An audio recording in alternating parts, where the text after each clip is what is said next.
Vlog number 3 this year 2024. Yung ngayon nga lang ako na uwi sa bahay at ganito nga yung makikita ko dahil pagod na nga rin ako talaga ay medyo namahinga nga lang ako ng konti. Nakita ko nga kung paano niya pakainin yung mga bata, grabe. Ikaw na yung ulirang ama. Kung sa bagay simula't simula pa naman kung paano siya maging maasikaso sa akin hanggang sa mga bata ay hindi rin naman talaga siya nagbabago sa amin. Alam naman natin na sa mga ganitong gawain, dapat ginagawa to ng isang ina o isang mami. Yung ikaw yung nag-iisip kung nakakain na ba sila, nakapagbihis na ba sila, kung okay na ba lahat ng pangangailangan nila. Pero sa sitwasyon namin, kung hindi si nanay, ay si daddy yung nag-aasikaso sa kanila. Kaya nga kahit na araw-araw na hindi ako nakakauwi, panatag yung loob ko kasi nandyan sila para sa mga bata.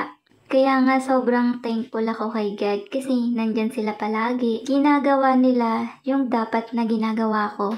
Someday, maiintindihan din naman nila kung bakit araw-araw wala ako sa tabi nila. Kasi lahat din naman ng sacrifice na ginagawa ko sa trabaho ay para rin naman sa kanila, para sa kinabukasan nila. Kaya daddy, someday, makakabawi rin ako sa'yo.